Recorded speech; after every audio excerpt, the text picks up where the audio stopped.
realized that his ex had created a fake profile of him on a dating app. This app's geo-targeting function and algorithm allowed other users to connect with this fake profile. Through this app, Matthew's ex sent men to Matthew's home and work with the expectation that they would be fulfilling his rape fantasy. These traumatizing encounters, Matthew was followed home and into stairwells where he worked and accosted after a shift, shook Matthew both emotionally and professionally.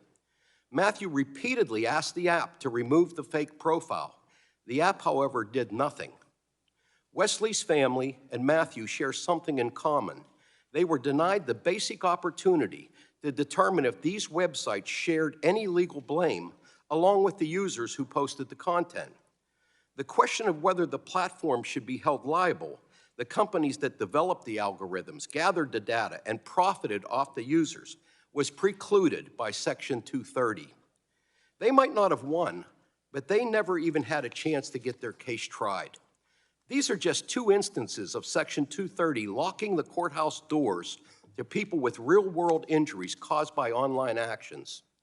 Since I have chaired this subcommittee, we have held multiple hearings on this issue. We've heard from CEOs of the largest tech platforms, we've heard from small platforms, we've heard from experts, and we've heard from those most affected by these behaviors.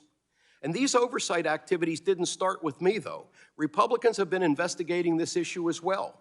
They have a number of discussion drafts and bills they have introduced. Many of those ideas are worth exploring.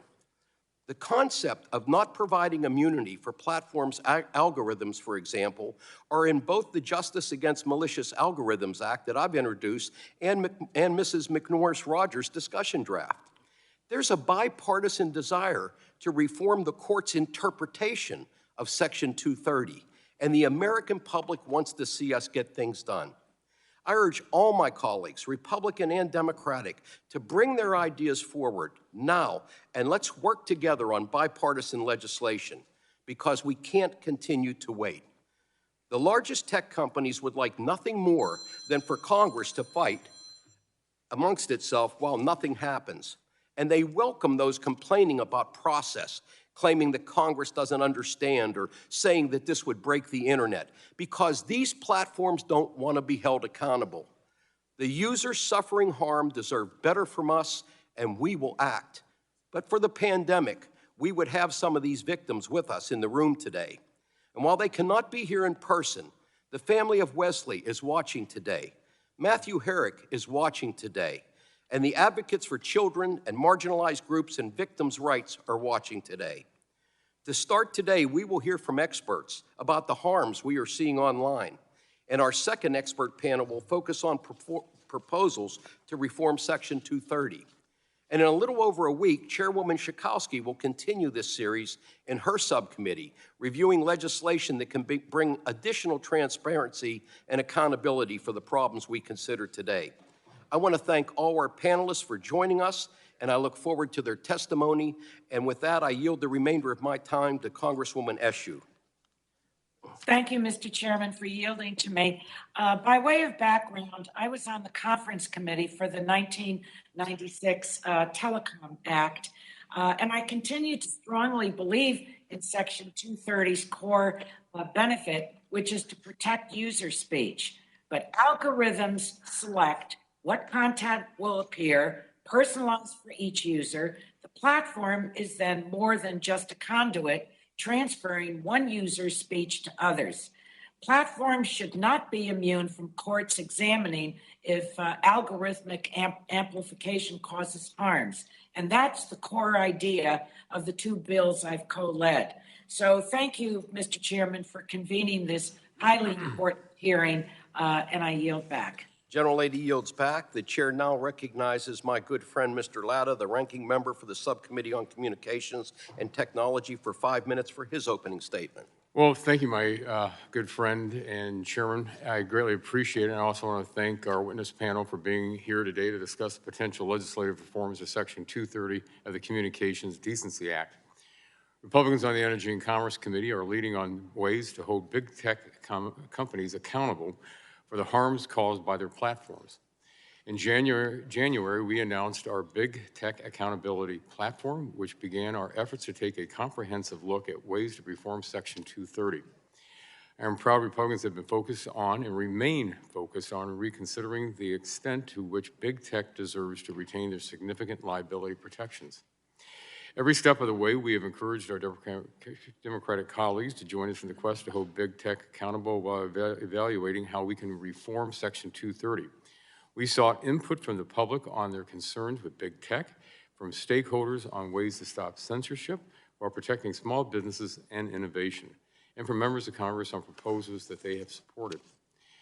Hearing from the public, stakeholders, and members of Congress informed the discussion drafts that every Republican on this committee released in July.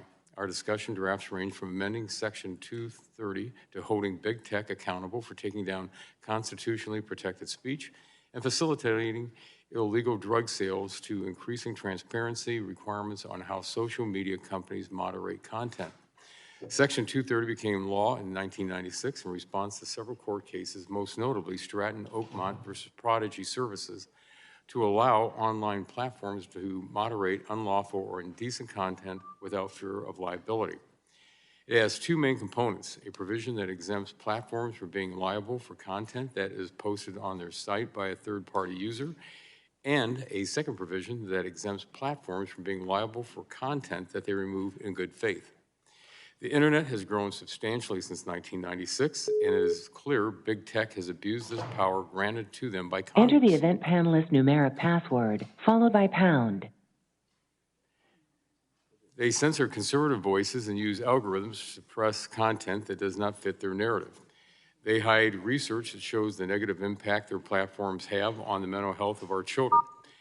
They allow the sale of illegal drugs on their platforms, including fentanyl, which we all know is killing Americans every day. While these actions are happening on big tech platforms, users have no recourse. When conservatives are silenced, the appeals process, if it exists, can be difficult to navigate. Big tech hides behind Section 230 to avoid liability for real-world harms their platforms are causing, including harms to our children. Section 230 is supposed to protect platforms from removing content in good faith, but says nothing about their liability for when they are acting as bad stewards of their platforms. To address this issue, I've offered a carve-out Section 230 protections for platforms that purposely promote, solicit, or facilitate material by another information content provider if the platform knew or had reason to know that the kind of intent would violate criminal federal law. When big tech acts as bad stewards on their platforms or as bad Samaritans, they should no longer be entitled to protections under Section 230. We will also discuss legislation noticed on today's hearing, which I am concerned could lead to unintended consequences like curtailing free speech and innovation.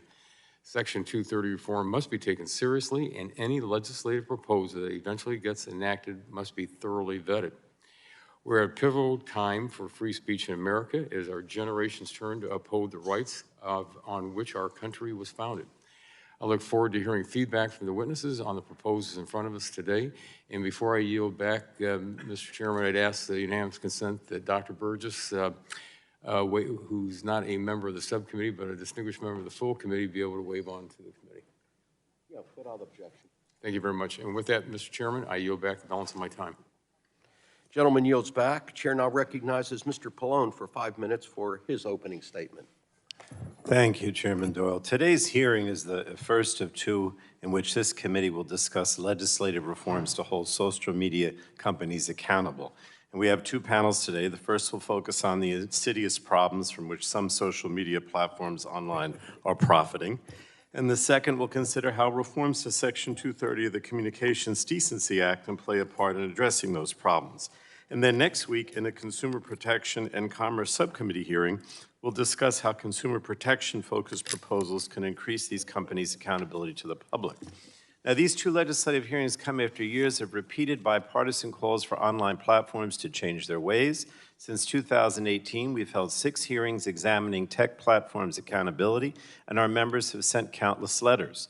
The most prominent online platforms have repeatedly feigned ignorance before this committee, but our suspicions, unfortunately, have been repeatedly confirmed, the latest coming from former Facebook employee Frances Haugen, We learned how the platforms downplayed research that teen girls were especially vulnerable and suffering online. We've learned how executives knew their algorithms amplify harmful and divisive content and rejected proposals to fix the issue. We've seen a pattern of platforms highlighting COVID-19 and misinformation, conspiracy theories, and divisiveness. We've learned that during a civil rights audit, one platform failed to disclose that its algorithms disproportionately harm minority groups. For years now, these platforms have acted above the law and outside the reach of regulators and the public, and it's a time for change, in my opinion. The legal protections provided by Section 230 of the Communications Decency Act have played a role in that lack of accountability by stopping victims from having their cases heard. In one recently filed suit, a video chatting platform that is commonly used to engage in online sex between users paired a young girl with a middle-aged man. He convinced her to send nude photos and videos of herself, including by blackmailing her. This man forced her to engage in sexual performances for himself and his friends, and even to recruit others. And based on court precedent, Section 230 may very well threaten justice for this young girl. And I hope it does not, because the platform was responsible for pairing the young girl with the middle-aged man. Now, judges and a whole host of diverse interests, including many of our witnesses, have suggested that courts may have interpreted Section 230 more broadly than Congress intended and have urged reform. To be clear, Section 230 is critically important to promoting a vibrant and free internet, but I agree with those who suggest the courts have allowed it to stray too far. Judge Katzmann, the late Chief Judge of the Second Circuit, brought some clarity to this issue in his dissent in Force versus Facebook. He stated that Section 230 does not and should not bar relief when a plaintiff brings a claim that is based not on the content of the information shown, but rather on the connections that platforms' algorithms make between individuals. Of course, that was not the court's ruling in that case, and a challenge for us is to clarify the statute, if the courts don't, while ensuring that we balance the statute's good against the pain it inflicts. So today we'll consider 4 proposals that would amend or clarify Section 230 to protect users while promoting open and free online dialogue. These bills do not impose liability on the platforms and do not directly restrict the content that platforms make available. They simply limit the Section 230 protections in certain circumstances, including when platforms use algorithms to amplify certain content. And these targeted proposals for reform are intended to balance the benefits of vibrant, free expression online while ensuring that platforms cannot hide behind Section 230 when their business practices meaningfully contribute to real harm. Now, I have to say I'm disappointed that my Republican colleagues chose not to introduce the discussion drafts they released in July so that they could be included in today's hearing. In order to actually pass legislation that will begin to hold these platforms accountable, we must work together, and I urge my colleagues not to close the door on bipartisanship for an issue that is so critical. Because after all, I believe there is more that unites us than divides us on clarifying Section 230. For example, Ranking Member Rogers' discussion draft includes a provision similar to my Justice Against Malicious Algorithms Act, in that her proposal would clarify that Section 230 immunity does not apply to algorithmic recommendations. While the proposals aren't identical, this is a place for us to start what I hope could be bipartisan work. I just wanted to say one more thing, Mr. Chairman. You know, the real problem I see is that Big Tech's primary focus is to make money. And I know we have a market economy, and that's always a company's primary purpose. But they give the impression to the public that they care about content, values, and have a social purpose, that somehow they care about consumers of the First Amendment, and they have some value to the consumer or to the public. And I hope that continues to be true.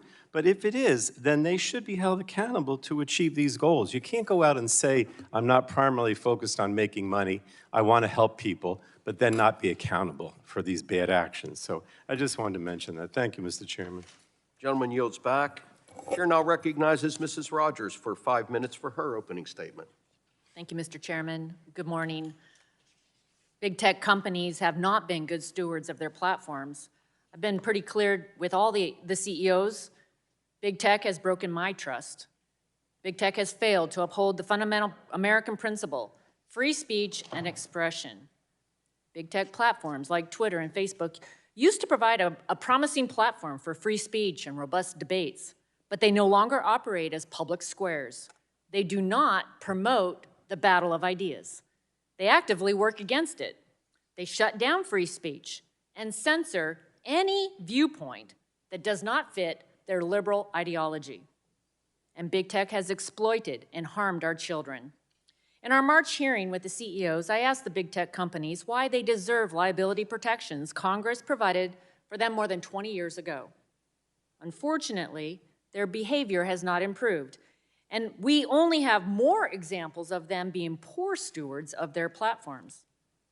Big tech has abused its power by defining what is true, what we should believe, what we should think, and controlling what we need.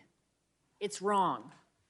Destroying free speech is what happens in authoritarian countries, behind the great Chinese firewall. Here in America, we believe in we believe in dialogue. We believe in the battle of ideas. We defend the battle of ideas, and we used to fight to protect our fundamental principles. Rather than censor and silence speech, the answer should be more speech. That's the American way. Big tech should not be the arbiters of truth. Not for me, my community, our children, or any American. Today, we should be focused on solutions that hold big tech accountable for how they censor, allow and promote illegal content, and knowingly endanger our children. It's wrong for anyone to use this opportunity to push for more censorship, more power, and more control over what they determine Americans should say, post, think, and do, which is why I'm deeply troubled by the path before us. It's calling for more censorship. One of the bills before us today, the Justice Against Malicious Algorithms Act, is a thinly veiled attempt to pressure companies to censor more speech. The proposal will put companies on the hook for any content an algorithm amplifies or recommends that contributes to, quote, severe emotional injury of any person. How does the bill define severe emotional injury? It doesn't. Clearly, companies will have to decide between leaving up content that may offend someone or fight it in court or censor content that reaches a user. Which do you think that they will choose? And there's no doubt who they will silence. Content that does not line up with their liberal ideology. While the Section 230 bill before us today pushes for more censorship, we believe Republicans are fighting for free speech. In January, we rolled out our Big Tech Accountability Platform that made clear we will protect free speech and robust debates on big tech platforms. And we've been working hard since then. Today, we will discuss a number of proposals that reform Section 230. My proposal, which I'm leading along with my good friend, Congressman Jim Jordan, narrowly amends Section 230 to protect free speech. Small businesses and startups will not be impacted by our bill. We remove the largest big tech companies from existing 230 protections and put them under their own set of rules. Under this proposal, big tech will be held accountable for censoring constitutionally protected speech. Big tech will no longer be able to exploit the ambiguity and discretion we see in the current law. Big tech will be more responsible for content that they choose to amplify, promote, or suggest. Big tech will be forced to be transparent about their content decisions, and conservatives will be empowered to challenge big tech's censorship decisions. Amending 230 alone is not enough, which is why we are taking an all-of-the-above approach, which includes increasing transparency and also holding big tech accountable for how they intentionally manipulate and harm children for their own bottom line. While there's agreement on the need to hold big tech accountable with this Section 230 reforms, it's clear there are drastically different approaches and solutions.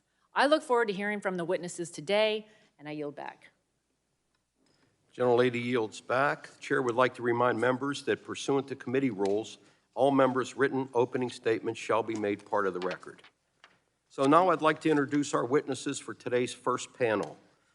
Ms. Frances Haugen, former Facebook employee, Mr. James Steyer, founder and CEO of Common Sense Media, Ms. Kara Frederick, research fellow in technology policy, Heritage Foundation, and Mr. Rashad Robinson, president of the Color of Change. We want to thank our witnesses for joining us today. We look forward to your testimony. I do understand that we will lose Mr. Steyer for about 10 minutes at 11:30, so I would encourage members to be conscious of that. I understand he will be back at 11:40, and of course, members may always submit questions for the record. At this time, the chair will recognize each witness for 5 minutes to provide their opening statement. Before we begin, I would like to explain the lighting system. In front of our witnesses is a series of lights. The light will initially be green. It will turn yellow when you have a minute remaining. Please begin to wrap up your testimony at that point. The light will turn red when your time expires. So let's get started. Ms. Haugen, you are now recognized for 5 minutes. Subcommittee Chairman Doyle, Ranking Member Lada, members of the committee, thank you for the opportunity to appear before you today. My name is Frances Haugen. I used to work at Facebook. I joined the company because I believe Facebook has the potential to bring out the best in us. But I'm here today because I believe that Facebook's products harm children, stoke division in our communities, threaten our democracy, weaken our national security, and much more. Facebook is a company that is paid for its immense profits with our safety and security. I am honored to be here today to share what I know, and I'm grateful for the level of scrutiny these issues are getting. I hope we can stay focused on the real harms to real people rather than talk in abstractions. This is about the teenagers whose mental health is undermined by Instagram, and it is about their parents and teachers who are struggling to deal with the consequences of that harm. It is about the doctors and nurses who have to cope with conspiracies about COVID-19 and vaccines. It is about people who have suffered harassment online. It is about families at home and around the world who live in places where hate, fear, and conflict have been ratcheted up to a fever pitch as a result of online radicalization. Facebook may not be the cause of all these problems, but the company has unquestionably made them worse. Facebook knows what is happening on the platform, and they have systematically underinvested in fighting those harms. They know they do far too little about it. In fact, they have incentives for it to be this way. And that is what has to change. Facebook will not change until the incentives change. The company's leadership knows how to make Facebook and Instagram safer, but they repeatedly chose to ignore these options and continue to put their profits before people. They can change the name of the company, but unless they change the products, they will continue to damage the health and safety of our communities and threaten the integrity of our democracies. There have been many others sounding the same alarm. This committee has heard from many experts in recent years. They have done the painstaking work of documenting these harms and have been repeatedly gaslit by Facebook about what they found. My disclosures back up their findings. We have long known that Facebook's business model is problematic. Now we have the evidence to prove it.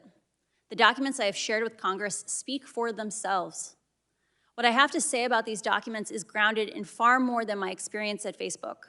I have worked as a product manager at large tech companies since 2006, including Google, Pinterest, Yelp, and Facebook. My job has largely focused on algorithmic products like Google Plus Search and recommendation systems like the one that powers Facebook Newsfeed. I know my way around these products, and I have watched them evolve over the many years. Working at 4 major tech companies that operate different types of social networks has given me the perspective to compare and contrast how each company approaches and deals with different challenges. The choices being made by Facebook's leadership are a huge problem for our children, for our communities, and for our democracy. That's why I came forward. And let's be clear, it doesn't have to be this way. They can make different choices. We are here today because of deliberate choices Facebook has made. During my time at the company, first working as the lead product manager for civic misinformation and later on counter-espionage, I saw that Facebook repeatedly encountered conflicts between its own profits and our safety. Management consistently resolved those conflicts in favor of its own profits. I want to be extremely clear. This is not about good ideas or bad ideas, or good people and bad people. Facebook has hidden from you the countless ways to make the platform itself safer so that don't require anyone to pick and choose what ideas are good. But Facebook hid these options from you because the status quo made them more money. We're having a conflict over things that we could solve in other ways that don't compromise speech. Facebook wants you to have analysis paralysis, to get stuck in false choices and not act here. Facebook does not have safety by design, and it chooses every day to run the system hot because it maximizes their profit. The result is a system that amplifies division, extremism, and polarization. Facebook is running the show whether we know it or not. Facebook's choices have led to disastrous ends in too many cases. Facebook's amplification promotes violence that harms and even kills people. In other cases, Facebook's profit-optimizing machine is generating self-harm and self-hate, especially for vulnerable groups like teenage girls, the socially isolated, and the recently widowed. No one is held accountable. These problems have been confirmed repeatedly by Facebook's own internal research, secrets that do not see the light of day. This is not simply a matter of some social media users being angry or unstable. Facebook has made a $1 trillion company by paying for its profits with our safety, including the safety of our children, and that is unacceptable. This committee's attention, this Congress's action are critical. The public deserves further investigation and action to protect customers on several fronts. First, given that platforms like Facebook have become the new cybersecurity attack surface on the United States, our national security demands more oversight. Second, we should be concerned about how Facebook's products are used to influence vulnerable populations. Third, we must correct the broken incentive system that perpetuates consistent misalignment between Facebook's decisions. Ms. Haugen, you need to wrap up your statement. Okay. But I'll skip forward. As you consider reforms to Section 230, I encourage you to move forward with your eyes open to the consequences of reform. Congress has instituted carve-outs of Section 230 in recent years.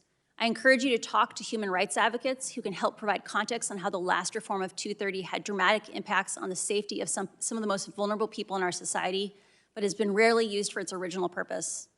Last thing, they should consult with the international human rights community who have seen firsthand how authoritarian governments around the world can weaponize reductions in intermediary liability and silence dissent. There is a lot at stake here. You have a once-in-a-generation opportunity to create new rules for our online world. I came forward at great personal risk because I believe we still have time to act, but we must act now. Thank you. Thank you. We're going to try to adhere to the 5-minute rule. This is a very important topic, and so I wanted to give the speakers some leeway, and we'll have time to ask questions. But thank you very much. Mr. Steyer, you are recognized for 5 minutes.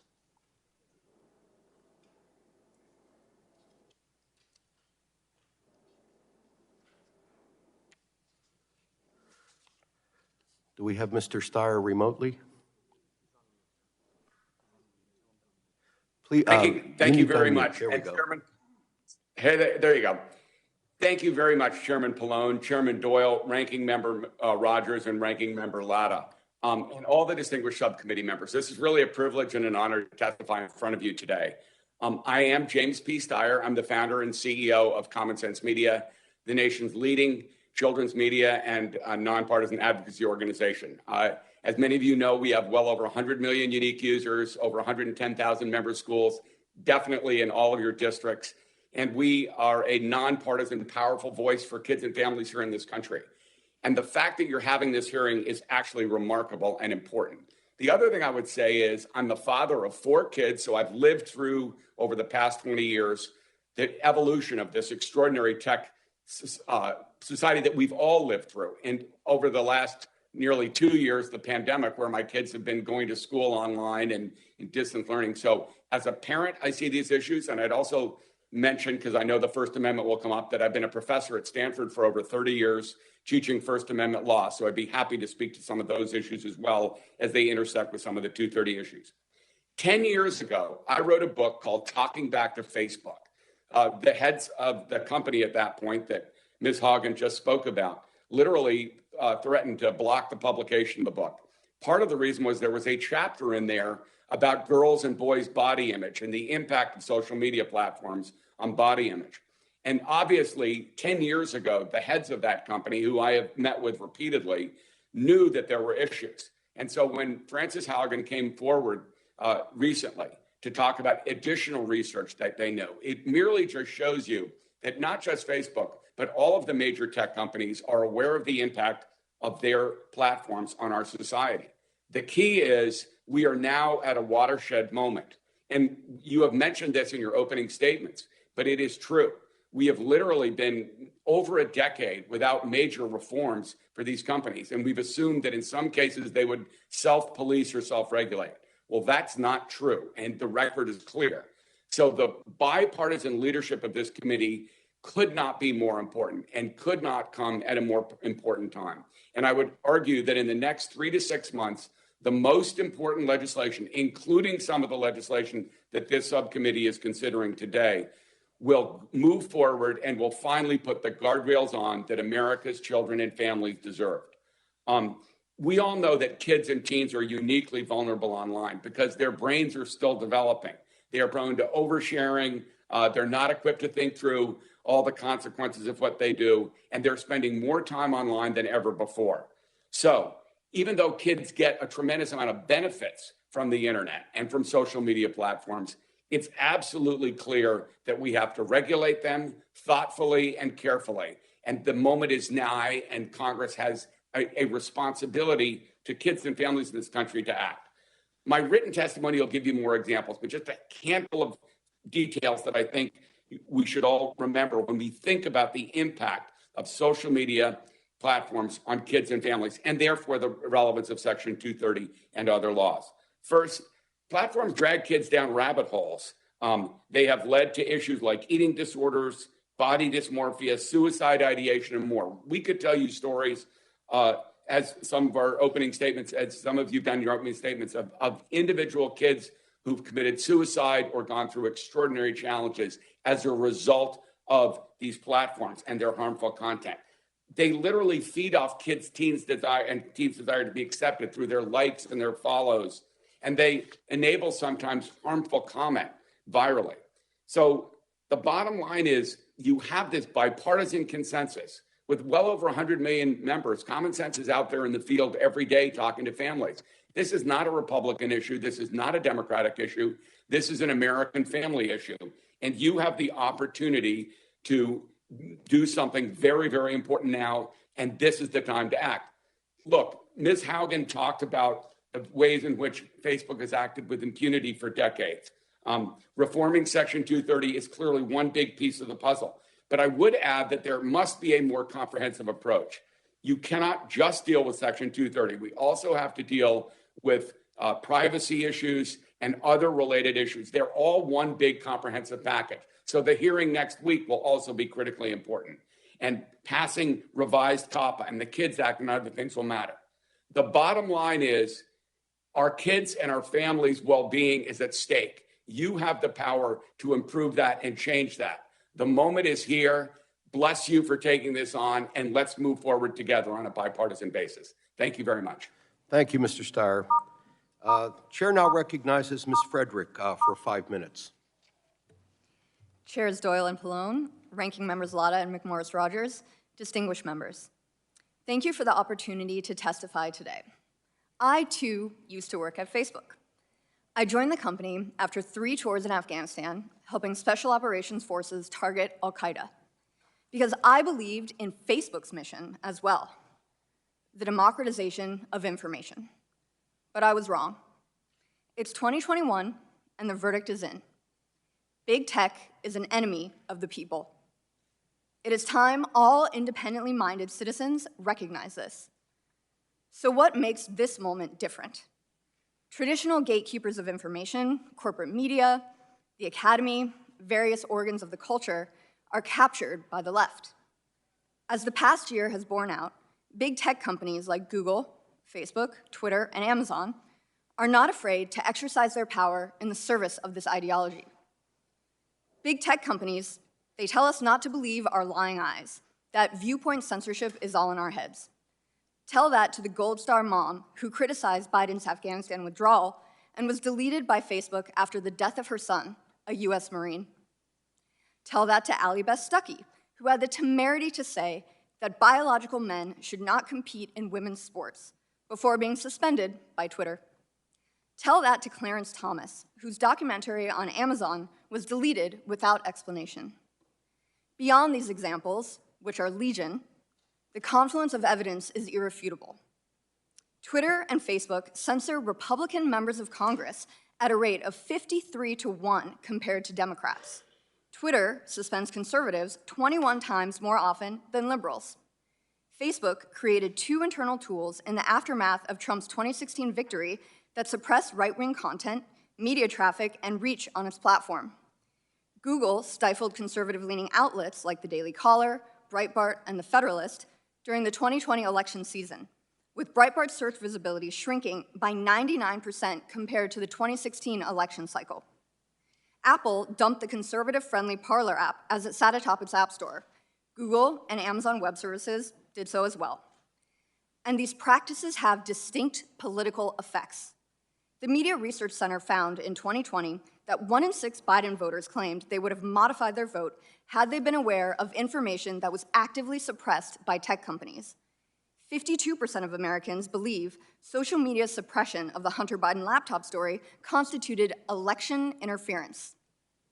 These practices erode our culture of free speech, chill open discourse, and engender self-censorship. All while the Taliban, the Chinese Communist Party, and Iranian officials spew their bile and genocidal rhetoric on American-owned platforms. Big tech is also working hand in glove with the government to do its bidding. Jen Psaki admitted from the White House podium that the government is communicating with Facebook to single out accounts and posts for censorship. And that's just what she admitted out loud. The outlook is grim. A lack of accountability and the sweeping immunity conferred on big tech by broad interpretations of Section 230 has emboldened these companies to abuse their concentrations of power, constrict the digital lives of those who express specific political views, and sharpen digital surveillance on ordinary Americans. Just look at Apple's now paused plans to scan the content directly on your personal device, starting with iPhotos. Put simply, big tech companies are not afraid of the American people, and they're not afraid of meaningful checks on their abuse of power, and it shows. Yet we should be wary of calls to further suppress content based on politically expedient definitions of misinformation. Clearly, this definition is in the eye of the beholder. The Wuhan lab leak theory comes to mind. So let the whistleblower docs speak for themselves. Holding big tech accountable should result in less censorship, not more. In fact, the First Amendment should be the standard from which all Section 230 reforms flow. Despite what the new Twitter CEO might think, American lawmakers have a duty to protect and defend the rights given to us by God and enshrined in our Constitution by the founders. Rights that specific tech companies, in conjunction with the government, are actively and deliberately eroding. The argument that private companies do not bear free speech responsibilities ignores overt collaboration between the government and big tech companies working together to stifle free expression. Most importantly, Section 230 reform is not a silver bullet. We have to look outside of DC for answers. States, civil societies, and tech founders all have a role to play here. We cannot let tech totalitarians shape a digital world where one set of thinkers are second-class citizens. The window of opportunity to do something is closing. Thank you, Ms. Frederick. Chair now recognizes Mr. Robinson for 5 minutes. Chair Pallone, Chair Doyle, Ranking Member McMorris Rogers, Ranking Member Latta, thank you for having me here today.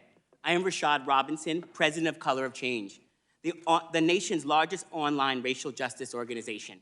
I also co-chaired the Aspen Institute's Commission on Information Disorder, which just released our comprehensive set of recommendations for effectively tackling misinformation and disinformation. I want to thank this committee and its leaders for your work, introducing the Justice Against Malicious Algorithm Act, the Safe Tech Act, the Civil Rights Modernization Act, and the Protecting Americans from Dangerous Algorithms Act. Each one is essential for reducing the tech industry's harmful effects on our lives. Congress is rightly called to major action when an industry's business model is at odds with the public interest, when it generates its greatest profits only by causing the greatest harms. Big tech corporations like Facebook, Amazon, and Google maintain near total control over all 3 areas of online life: online commerce, online content, and online social connection. To keep control, they lie about the effects of their products, just like big tobacco lies about the deaths their products cause. They lie to the public, they lie to regulators, and they lie to you. Mark Zuckerberg lied to me personally more than once. It's time to make the truth louder than their lies, but skip the part where we wait 40 years to do it.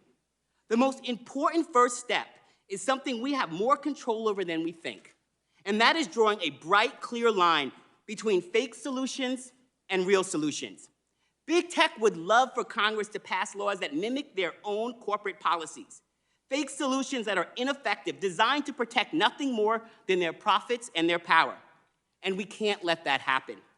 We know it's a fake solution if we're letting them blame the victims by shifting the burden of solving these problems to consumers, because consumer literacy or use of technology is not the problem. The problem is corporations' design of technology, and that is what we need to regulate. If we're pretending that colorblind policies will solve problems that have everything to do with race, because algorithms, advertisers, moderators, and bad advertisers are targeting Black people, and we don't get closer to the solution by backing away from that problem. If we're putting trust in anything big tech corporations say, because it's a lie that self-regulation is anything other than complete non-regulation. And it's a lie that this is about free speech, when the real issue is regulating deceptive and manipulative content, consumer exploitation, calls to violence, and discriminatory products. Section 230 is not here to nullify 60 years of civil rights and consumer safety law, no matter what any billionaire from Silicon Valley comes here to tell you. There are 3 ways to know we are heading towards real solutions. Laws and regulations must be crystal clear. Big tech corporations are responsible and liable for the damages and violations of people's rights, and that they not only enable, but outright encourage. That requires well-vetted and targeted amendments to Section 230. You're responsible for what you sell. Big tech corporations sell content. That is their main product. Congress must allow judges, juries, regulators, and government enforcers to do their jobs, to determine what's hurting people and stop it, and hold the responsible parties liable. Responsibility without accountability isn't responsibility at all. Congress must enable proper enforcement. I want to applaud this committee for ensuring that the Build Back Better legislation includes funding for the FTC. The next step is making sure the FTC hires staff with true civil rights expertise. Laws and regulations must be crystal clear. Big tech products must be subject to regulatory scrutiny and approval before they're released onto the public and hurt people. Just like a drug formula should be approved by the FDA, tech products need to pass inspection, an independent auditing process that exposes what they would like to hide. But regulators can't fall for shifting the burden and blame to consumers. The lie that we simply need to put more control in the hands of users is like stacking our supermarket shelves with poison and expiring food and then saying we are simply giving consumers more choice. Finally, Congress must take antitrust action seriously with big tech. Ending their massive concentration of power is a necessary condition to ending the major damage they cause. The right approach is not complicated if we make the internet safe for those who are being hurt the most. It automatically makes the system safe for everyone. And that is why I am here. Because big tech puts Black people and people of color in danger more than anyone else. Passing and enforcing laws that guarantee freedom and safety for Black people in online commerce, content, and social connection will create the safest internet for the largest number of people. You can make technology the vehicle for progress that it should be, and no longer the threat to freedom, fairness, and safety it has become. Do not allow the technology that is supposed to take us into the future drag us into the past. Thank you. Thank you, Mr. Robinson. We've concluded our openings. We now move to member questions. Each member will have 5 minutes to ask questions of our witnesses. I will start by recognizing myself for 5 minutes. Ms. Haugen, last week, the Washington Post reported that Facebook knew the structure of its algorithms was allowing hateful content targeting predominantly Black, Muslim, LGBTQ, and Jewish communities. Facebook knew it could take steps with its algorithm to lessen the reach of such harmful content while still leaving the content up on their website, but they declined to do so. This appears to be a clear case where Facebook knew its own actions would cause hateful, harmful content to spread and took those actions anyway. I would also note that when Mr. Zuckerberg testified before us earlier this year, he bragged about the steps his company took to reduce the spread of hateful content. Shamefully, he left this known information out of his testimony. Ms. Haugen, setting law aside, do you think Facebook has a moral duty to reduce this type of content on its platform, and do you believe they've lived up to that moral duty?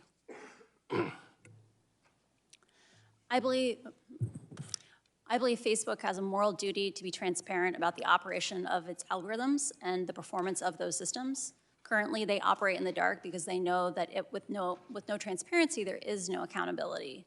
I also believe that once someone knows a harm exists and they know that they are causing that harm, they do have a duty to address it. Facebook has known since 2018 that changes they made to their algorithm in order to get people to produce more content, i.e. the change from goaling on time spent to meaningful social interactions, increased the amount of extreme and polarizing content on the platform. I can't speak to that specific example because I don't know the exact circumstances of it, but Facebook knew that they were giving the most reach, the most offensive content.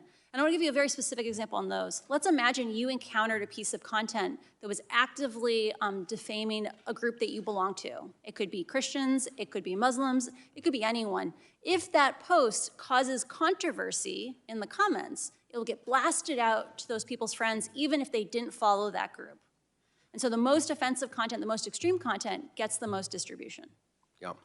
Turning to Instagram, which is owned by Facebook, can you tell the committee in plain words how teen girls are being harmed by the content they see on that platform, and how decisions of Instagram led to this harm? Facebook's internal research states that not only is Instagram dangerous for teenagers, it's actually substantially more dangerous than other social media platforms because TikTok is about performance and doing things with your friends. Snapchat is largely about augmented reality and faces, but Instagram is about bodies and social comparison. Teenagers are very vulnerable to social comparison. They're going through a phase of their lives where there's a lot of things changing.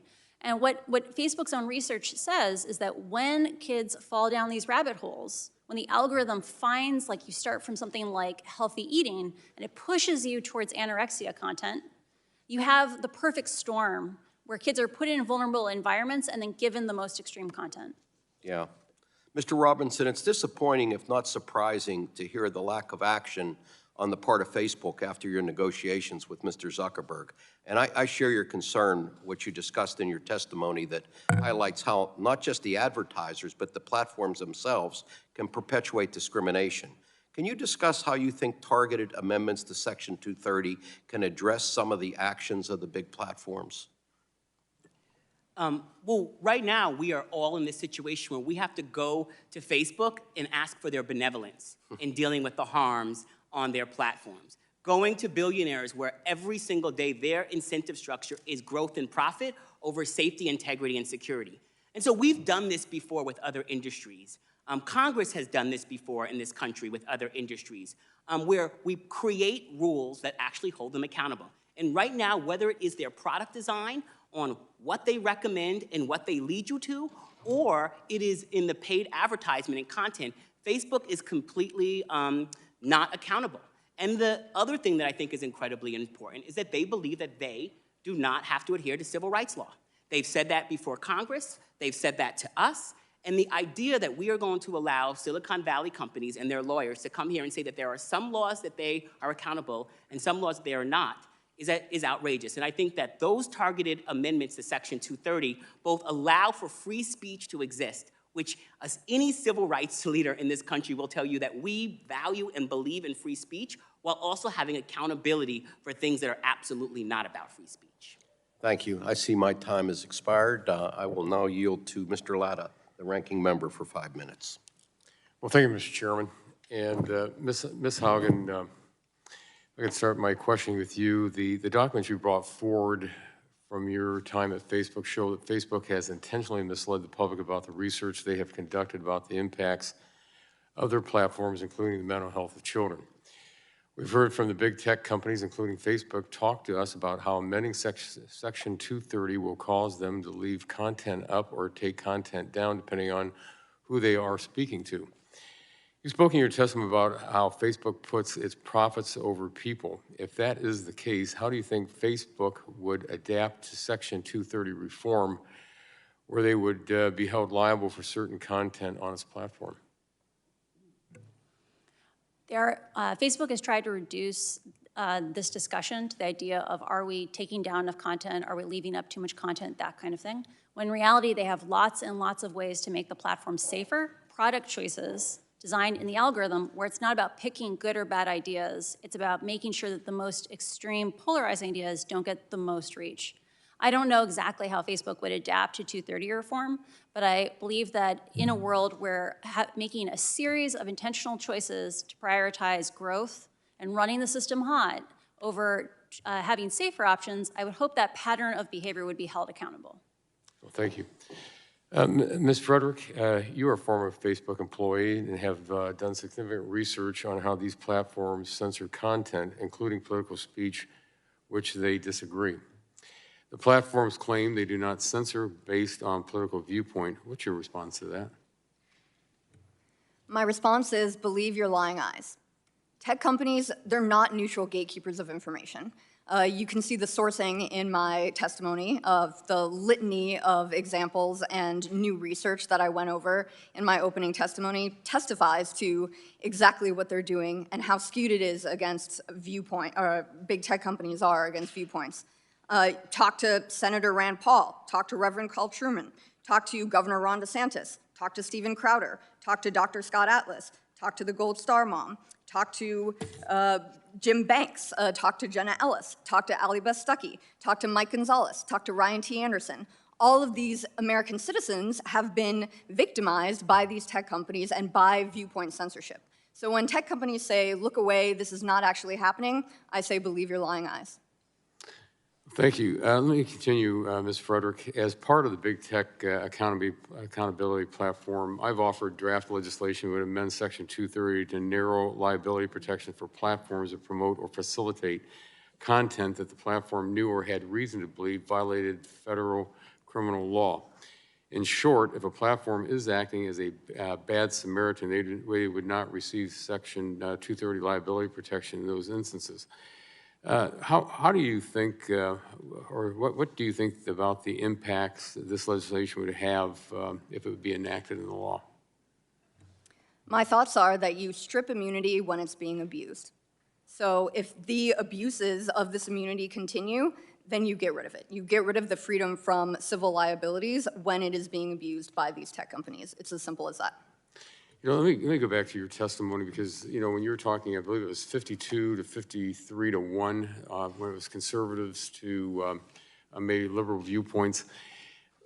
How, you know, if this is presented to the big tech companies out there, what's the response that you hear from them on that? So I think people try to cover their rear ends in a lot of ways, but I think Americans are waking up. Okay, can I ask you real quick, how are they covering themselves? I'm sorry? How are they covering themselves? By saying that we don't do this, by employing an army of lobbyists in DC that say we don't do this, that it's all in your head, by denying reality and what people who use these platforms actually see happening for the suppression of political viewpoints. There's a high level of tech company apologists who come into these doors, sit at these daises and say, this is not happening, don't believe it, but we have the concrete information to say that, yes, this is actually happening. You have the Media Research Center, which is acting as a lion in this regard to actually get the numbers and make sure that these viewpoint censorship instances are quantified. A lot of people, especially independent research organizations, partisan research organizations, don't want to see that actually happen and that information get out there, so they smear the source. But now I think there's stuff leaking through the cracks, and this is going to eventually get bigger and bigger and become a more prodigious movement, and we need to ensure and support the sources that actually do that. Well, thank you very much, Mr. Chairman. My time's expired, and I yield back. Gentleman yields back. Chair now recognizes Mr. Pallone, the full committee chairman, for 5 minutes to ask questions. Thank you, Chairman Doyle. In our March hearing, I asked Mark Zuckerberg about whether he was aware of the company's internal research showing that his company's algorithms were recommending that its users join fringe extremist groups in Europe and here in large numbers. And reporting from the Wall Street Journal indicated that Mr. Zuckerberg failed to fully implement corrective measures his employees pushed for internally because it could have undermined advertising revenue. Back to profit again. So, Ms. Haugen, this seems like a pattern of behavior. So in your view, what are the most compelling examples of the company ignoring threats to users in the name of profits?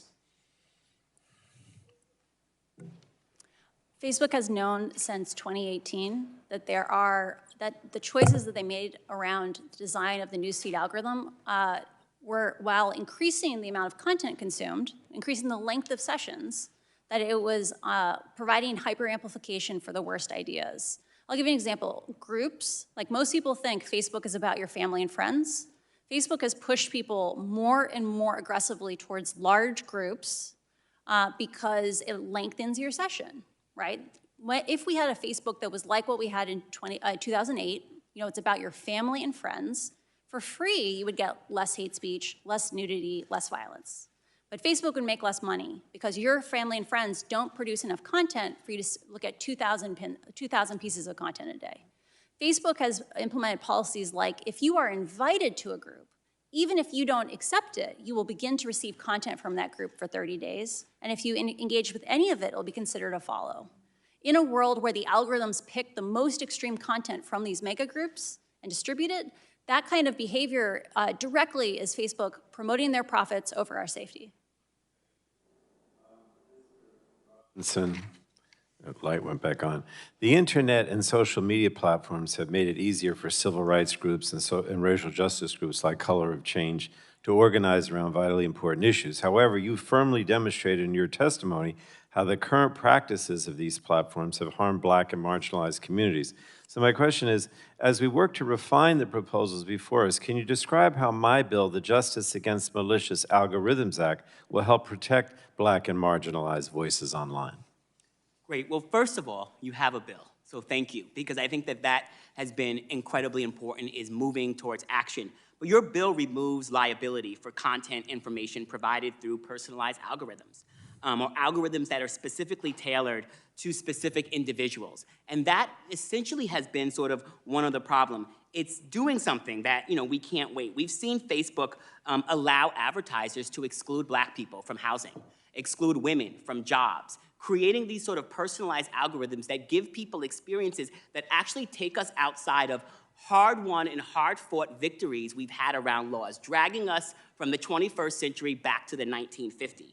And your bill, as well as other pieces of legislation that are before this committee, hold these institutions accountable to not be immune to a whole set of laws and standards that every single other business in this country has to adhere to. Thank you. Let me ask you another question. Some defenders of Section 230 say that changes to the law will result in a deluge of frivolous lawsuits against platforms, big and small. So I wanted to ask you, would reforming Section 230, in your opinion, even if that results in increased lawsuits, hurt or harm marginalized communities and smaller or nonprofit websites that do good work? Giving everyday people access and opportunity to hold big institutions accountable is part of this country's fabric, being able to give people the opportunity to raise their voices and push back. And right now, what we have is big companies, huge multinational companies. Facebook has nearly 3 billion users. That is more followers than Christianity. And for us to say that we shouldn't be able to hold them accountable, that we shouldn't be able to push back against them, is an outrageous statement. And so yes, there will be more lawsuits. There will be more accountability. But that means that there will hopefully be changes to the structures and the way that they do business. Just like the toys you will be giving to the children in your family this holiday season have to be accountable before they get to the shelves because of lawsuits, because of accountability. We need these companies to be accountable. And so there will be a trade-off. But as someone who's gone back and forth in the room with Mark Zuckerberg, with Jack, with Sheryl Sandberg, and all of these people have tried for years to get them to actually not only move new policies to be more accountable, but then to actually implement them and enforce them, we cannot allow them to continue to self-regulate themselves. Thank you. Thank you, Mr. Chairman. Gentleman yields back. Chair now recognizes Mrs. Rogers, full committee ranking member, for 5 minutes to ask questions. Thank you, Mr. Chairman. Ms. Haugen, I wanted to start with a yes or no question. Do you support big tech's censorship of constitutionally protected speech on their platforms? Do I support? What do you define as censorship? Censorship, them controlling what is constitutionally protected speech under the First Amendment. I am a strong proponent of re-architecting these systems so that they are more focused on our family and friends, because this is not about good ideas or bad ideas. It is about making the system safer. The question is, yes or no, do you support them censoring constitutionally protected speech under the First Amendment? I believe that we should have things like fact checks included along with content. I think the current system. I guess I take it as a no. And I think there are better solutions than censorship that we should be using. Okay, Ms. Fedrick, obviously, many Americans have lost trust with big tech. And it's because they are arbitrarily censoring speech that they don't agree with. And it seems like the censorship is in one direction. It's against the conservative content. So as we think about solutions as to how we're going to hold big tech accountable, we absolutely have to be thoughtful about bringing transparency and accountability. I wanted to ask you to talk about the difference between misinformation and disinformation. Are we talking about these differences in a sane world? Because in a sane world, disinformation would be the intentional propagation of misleading or false information, and misinformation would just be false information that sort of spreads on these platforms. But now we know that both of these terms are being conflated into a catch-all for information that the left doesn't like. So a perfect example of this is the Wuhan Institute of Virology, when in the early days of the pandemic, Tom Cotton floated this theory and people thought he's a deranged conspiracy theorist. We have to suppress this information. Big tech actively suppressed mentions of the Wuhan lab leak theory. Now it's part of acceptable discourse. The New Yorker gets to talk about it, the Wall Street Journal talks about it. Okay, we can talk about it again. When Tom Cotton was very much onto something in the beginning. And then you look at the same thing, the Hunter Biden laptop story. This is from the New York Post, incriminating Hunter Biden and his relationship with Ukraine, et cetera, and Joe Biden as well. And the New York Post, and Facebook and Twitter, we have proof of this, actively suppressed links to that information. They didn't allow people to actually click on this story. So you have high-level intelligence community officials, I'm talking the highest level of the US intelligence community, saying that the Hunter Biden laptop story bore all the hallmarks of Russian disinformation, and tech companies were completely in tandem with those decisions. Now, Hunter Biden goes on TV, doesn't deny that the laptop is his. Politico even confirmed the story. Yep. Thank you. Would you speak to concerns around the government regulating misinformation? This is huge. And in July, Jen Psaki and the Surgeon General, they got up on the podium, they spoke from the White House with the imprimatur of the state, and they said, we are directly communicating with Facebook, and we have pointed out specific posts, specific accounts that we want them to take off the platform. Within a month, all of those accounts and those users, those posts, 12 of them, in fact, were gone. CNN gloated about it later. So when the government works with these big tech companies to stifle speech, you have a problem, and you have a First Amendment problem in that regard. The difference between tech companies and the government policing speech is elided when that happens.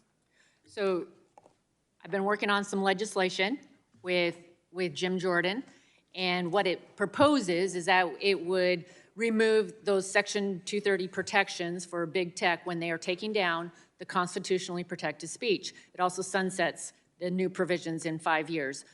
The goal here is for them to have to earn the liability protections. So do you believe that this would be an effective way to hold them accountable and prevent the censorship? I think tech always outpaces attempts to govern it. The sunset clause is a great idea. We advocated for it at the Heritage Foundation. So definitely a good idea. Allow time for us to redress some of the imbalance between these big tech companies and the users, the American people, by letting us legislate on it. And we shouldn't be afraid to legislate on it. Thank you. I'm quickly running out of time, Ms. Haugen. I have significant concerns about the impact on our youth, on the young generation, on children, and just would you speak briefly about Facebook and their internal models' impact on mental health of children and how it alters their business model? And I'm out of time. Yeah. Facebook knows the future of growth on the platform is children. That's why they're pushing into things like Instagram Kids, even though they know that the rates of problematic use are highest in their youngest users. It's because the younger you are, the less your brain is formed. Facebook also knows that kids are suffering alone right now because their parents didn't live through this experience of addictive software when they were youths. And kids end up getting advice like, why don't you just not use it? Not understanding how addictive these platforms are. I think the fact that Facebook knows that kids are suffering alone and that their products are actively contributing to this is a problem. And the fact that they lied to Congress repeatedly about these harms is unacceptable. So I hope that you guys act because our children deserve something better. Thank you. Thank you, Mr. Chairman. Gentlelady's time has expired. The chair now recognizes Mr. McNerney for 5 minutes. Well, thank the chair. I thank the witnesses for this testimony. Ms. Haugen, I had to leave a company for bad policies, and it was painful, so I appreciate what you've gone through. You've discussed a 2018 change, and this has been discussed already in this committee. The company made to its algorithms to favor meaningful social interactions, also known as MSIs. This change was made to increase engagement based on my understanding that it continues to favor content that is more likely to be shared by others. The problem is that Facebook research found that MSI rewarded provocative and negative content of low quality and promoted spread of divisive content. Facebook executives rejected changes suggested by employees that would have countered this. So how difficult is it for Facebook to change its algorithms to lessen the impact of that? Facebook knows that individual factors within meaningful social interactions, and I want to be clear, hate speech and bullying is considered meaningful as a social interaction in most languages in the world. Sure. And Facebook knows that there are individual terms within that algorithm that if you remove them, you instantly get substantially less misinformation, substantially less nudity. And Facebook has intentionally chosen not to remove those factors because it would decrease their profits. So yes, they could do a change tomorrow that would give us 25% less misinformation. So that was going to be my next question is why wouldn't they do that? But it's obviously because they want to. Actually, I want a slight tweak. They claim they did it because they wanted people to engage more, that they wanted it to be more meaningful. But when they checked 6 months later, people said their home feeds or their news feeds were less meaningful. And I want it on the record. They didn't do this because they wanted us to engage. They did it because it made us produce more content. That the only thing they found that could get us to produce more things was giving us more little hits of dopamine in the form of likes, comments, and reshares. So are there other problematic design choices the company is making today that would increase profits and increase proliferation of harmful content? Facebook knows that people who are suffering from extreme loneliness, isolation, are often the ones that form very intense habits involving usage. We're talking about thousands of pieces of content per day. You could imagine simple things that said, are you going down a rabbit hole? Are you spending 10 hours a day on the system?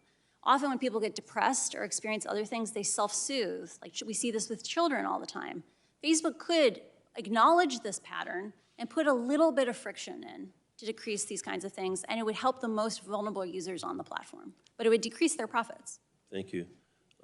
Mr. Robinson, your stark testimony details the harm the lack of tech platform accountability has had on marginalized communities, such as some of my communities. In your testimony, you state that Facebook is not just a tool of discrimination by businesses, but Facebook's own algorithms are drivers of this discrimination. Can you talk more about how the algorithms created and implemented by the platform, including Facebook, leads to discrimination? Absolutely. Well, you know, Facebook's algorithms, especially the personalized algorithms, allow for a whole set of ways that people are excluded from opportunities or over-included in opportunities and over-included and over-recommended into sharing, leading people down sort of deep rabbit holes or cutting people off from housing opportunities, job opportunities, and everything else. And they've said, you know, I remember a conversation where we were trying to deal with housing and job employment discrimination on their platform. There was a lawsuit against Facebook that they eventually settled, but never took all the way to the courts because they essentially want to be able to keep 230 protections in place. And the back and forth with Sheryl Sandberg and Mark Zuckerberg about both of those cases, they said to us deeply, we care about civil rights. You know, we care about these issues. It pains us deeply that our platform is causing these harms, and we're going to work to fix it. And so they settled the case. And then research comes out just a couple months later that the same thing is continuing to happen after they've told us and they've told you that it's no longer happening on their platform. I sat across from Mark Zuckerberg and specifically talked to him about voter suppression on their platform, only to work with them to get policies in place, then to watch them while they then don't enforce those policies. We've sat in the room with them on multiple occasions, and I have to just say time and time again that there is no other place that these changes are going to happen if it does not happen here. Thank you. Very good answers. I yield back. Gentleman yields back. The chair now recognizes Mr. Guthrie for 5 minutes. Thank you, Mr. Chair. I appreciate it very much. And we're all concerned about misinformation and don't want misinformation spread on the internet. The question is, how do you define misinformation? Who gets to define it? And Ms. Frederick, I'll ask the question of you, but first I want to set up the question. You kind of set it up earlier with the Wuhan lab. I'm the ranking member of the healthcare subcommittee, and we've been really looking into the Wuhan lab. And I just want to set up, this isn't a hypothetical scenario. This is a real scenario of information getting blocked from Facebook. And it goes to some of the comments, and I've got documentation here. If you go back to the April 17th White House press briefing, somebody asked the president, would you, and I want to ask Dr. Fauci, could you address the suggestions or concerns that the virus is somehow man-made, possibly came out of a laboratory in China? The president says, want to go, and so Dr. Fauci said, there was a study recently that we can make available to you where a group of highly qualified evolutionary biologists looked at the sequences there and the sequences in bats as they evolve, and the mutations that it took to get to the point where it is now totally consistent with the jump of a species from an animal to a human. So disregarding the lab. Sir Peter Daszak sent an email the next day to Dr. Fauci as the PI of the R01 grant publicly targeted by Fox News. Now, this grant was where Echo Health Systems was being paid by taxpayer dollars to go to caves in China and harvest viruses from bats that may never see a human being, and then taking them to a city of 11 million people, Wuhan, taking 11 million people. But he said to Dr. Fauci, as the PI of the R01 grant publicly targeted by Fox reporters at the presidential press briefing last night, I just wanted to say a personal thank you on behalf of our staff and collaborators. This is from public information you could FOIA. I wanted our staff for publicly standing up and stating that the scientific evidence supports a natural origin for COVID-19 from a bat to human spillover, not a lab release from the Wuhan Institute of Virology. From my perspective, your comments are brave, and coming from your trusted voice, you help dispel the myths being spun around the virus origins. In the return email from Dr. Fauci, Peter, many thanks for your kind note. Best regards, Tony. So I say that because we had, who's going to determine what's misinformation or not? Here's the National Institutes of Health that we have funded tremendously over the last few years. We all had a lot of faith and trust in, dismissing that it came from the Wuhan lab when there was no evidence to dismiss it. Absolutely, the evidence doesn't exist today. It didn't exist at the time to say that it couldn't have come from the lab. I had a conversation last spring with Dr. Collins and brought this up and was really concerned about a lot of faith in what these guys did. And matter of fact, I quoted Dr. Fauci on this when people say this came from Wuhan. Like, oh, we have virologists saying that it didn't, because we've had these before our committee and had no reason to not believe what they said.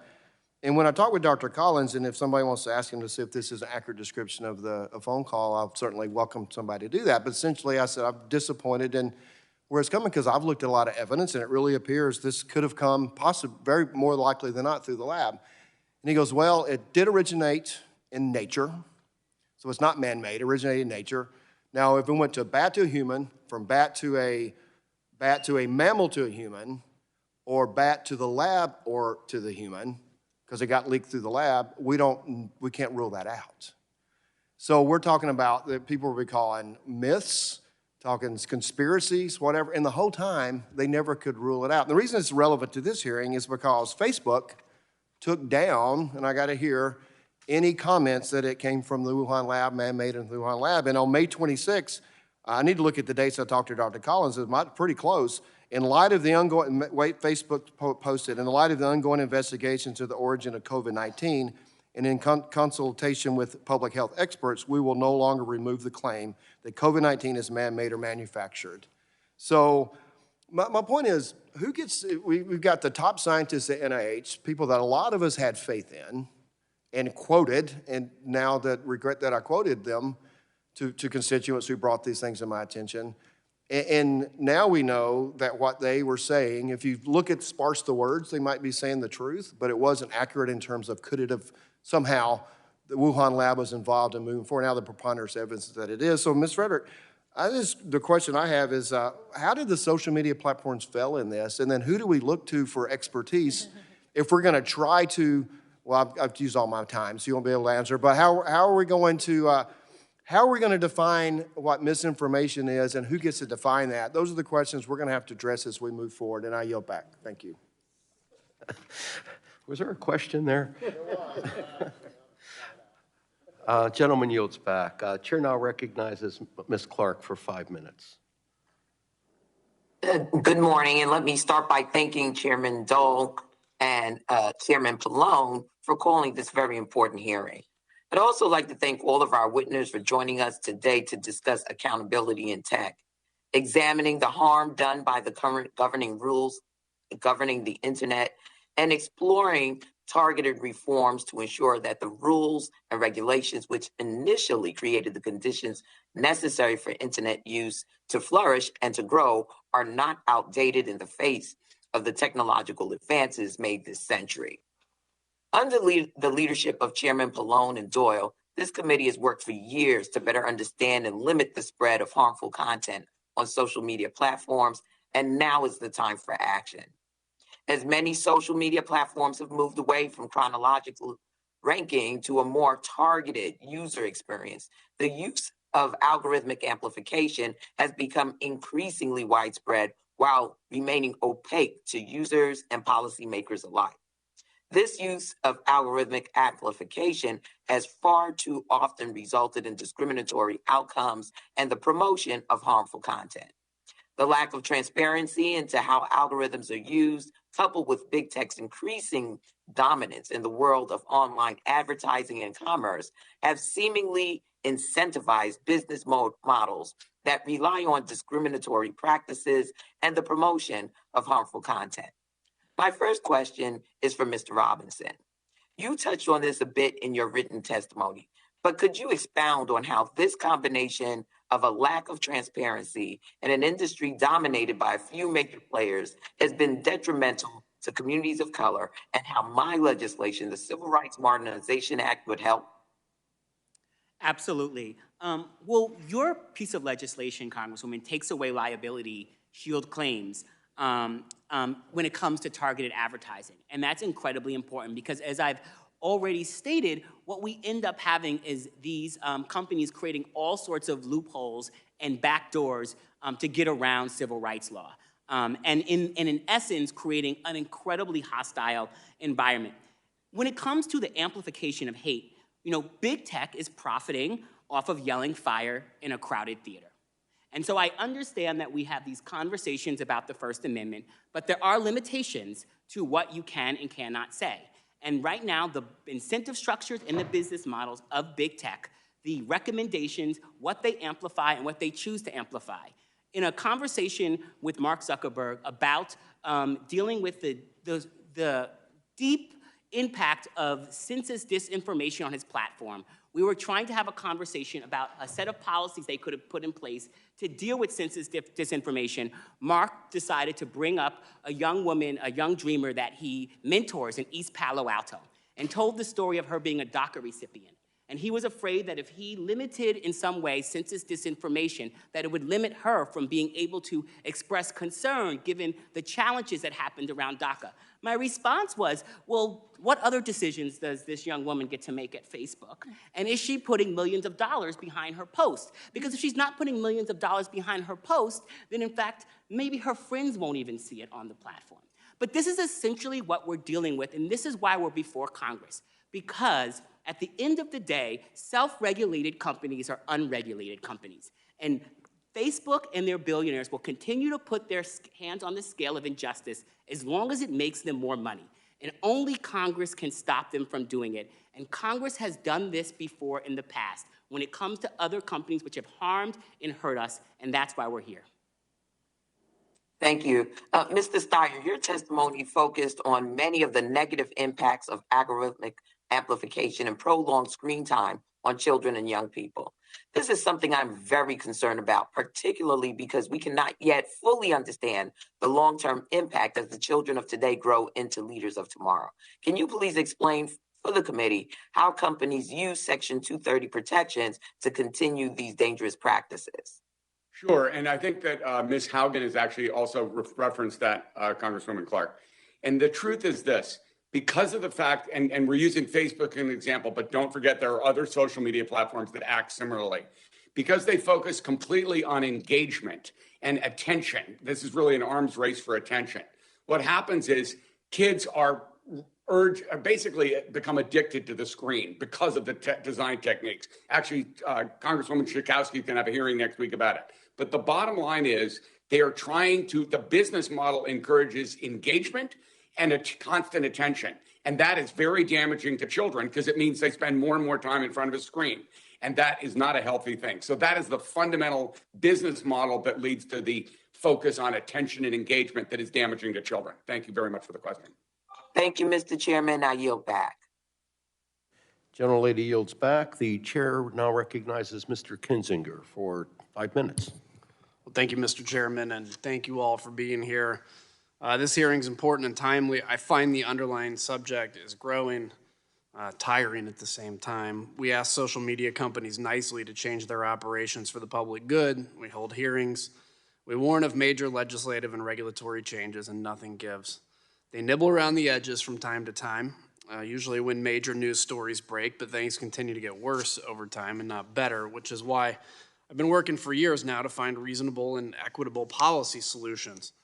In recent years, my approach has been to avoid amending Section 230 because I felt that we should be considering other options first. So I introduced 2 bills, Social Media Accountability and Account Verification Act and the Social Media Fraud Mitigation Act, both narrow in scope and don't amend 230. It would have had the FTC undertake a narrow rulemaking to require more action from social media companies to investigate complaints about deceptive accounts and fraudulent activity on their platform, and I believe they strike a good balance. They would have a positive impact on consumer protection without making drastic policy changes. But today, given the current state of affairs and the clear dangers social media is posing to society, I'm more open to the amend Section 230 camp than I used to be. And just to drive home my initial point about how tiresome this has become, the blame can't be placed solely on social media companies. Despite my lengthy engagement with my colleagues before introducing my bills, and even after making changes to the bills based on their feedback, I could not find a partner on the other side of the aisle to lock arms with me, take a stand, and put something bipartisan out there to at least get the conversation going. Honestly, there are ideas coming from both sides of the dais that are worthy of debating, but the devil's always in the details. But if we're not even trying to engage in a bipartisan process, we're never going to get a strong or lasting set of policy solutions. I'm disappointed it's taken my colleagues nearly a year to engage with me on this issue, but I hope this hearing is a first step of many steps that seemingly we've already had to join together and hold big tech accountable. Ms. Haugen, I want to thank you directly for your recent efforts to bring about a broader conversation about the harms of social media. As you may recall, in the spring of 2018, Mark Zuckerberg testified before us. During the course of that hearing, he stated that Facebook has a responsibility to protect its users. Do you agree that Facebook and other social media companies have a responsibility to protect their users? And if you do you believe that they are fulfilling that responsibility? I do believe they have a duty to protect their users. I want to remind everyone in this room that in the majority of languages in the world, Facebook is the internet. 80 to 90% of all the content in that language will be on Facebook. In a world where Facebook holds that much power, they have an extra high duty to protect. I do not believe they are upfilling that duty today because of a variety of organizational incentives that are misaligned, and Congress must act in order to realign those incentives. I agree with you. Ms. Frederick, let me ask you, you're also a former Facebook employee as part of their Global Security Counterterrorism Analysis Program, so I'm going to ask you the same question. Do Facebook and other social media companies have a responsibility to protect their users, and are they fulfilling that responsibility? They do have a responsibility to protect their users. The days of only blaming the addict and letting the dealer get off scot-free are over. I think everybody recognizes this at that point. And I want to say in October of 2019, Mark Zuckerberg stood on the stage at Georgetown University and said Facebook was going to be the platform that stands up for freedom of expression. He has rankly abrogated those values, and the difference between what these companies say and what they actually do is now a yawning chasm. It's been reported and discussed today that algorithms employed by some of the biggest companies tend to lead users to content which reinforces their existing belief, or worse, to which causes anxiety, fear, and anger, all of which have been shown to lead to increase engagement from the user regardless of their damaging effects. So Ms. Frederick, given your background, can you describe the national security concerns with the ways in which social media companies design and employ those? And if we have time, Ms. Haugen, too. Yeah, I went to work for Facebook because I believed in the danger of foreign Islamic terrorism. I went to make sure that the platform was hostile to those bad actors, illegal actors, and I think I think we can imbue technology with our values. This is the whole concept behind privacy by design, and you need to let those programmers who actually code these algorithms, they need to be transparent about what they're doing and how they operate and how they impact users as well.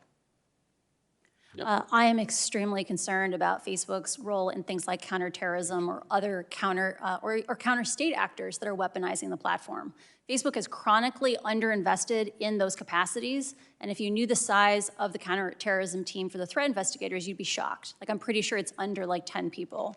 This should be something that is publicly listed because they need to be funding hundreds of people, not 10 people. Thank you, Mr. Chairman. Thank you to the witnesses, and thank you. I yield back.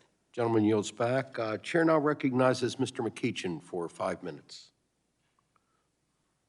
Thank you, Mr. Chairman, and I want to say to my colleague and friend, Kinsinzer, forgive me for butchering your name, that I appreciate your comments about partisanship. I share them with the notion that if we're going to have something that's going to last, Congress from Congress, changes in parties and whatnot, we're going to need to have something that's bipartisan. And I invite you to take a look at the SAFE Act, which I think takes a unique and different approach to Section 230 liability. That being said, colleagues, I would ask all of you all to rethink or really understand the message we're sending when we talk about immunity. Because when we say immunity, what we're really saying is that we don't trust juries. Think about that. We don't trust a jury properly instructed to get it right. That's the only reason you'd have immunity, because you're afraid the jury's going to get it wrong. Remember, my colleagues, that juries are composed of the same people who send us to Congress.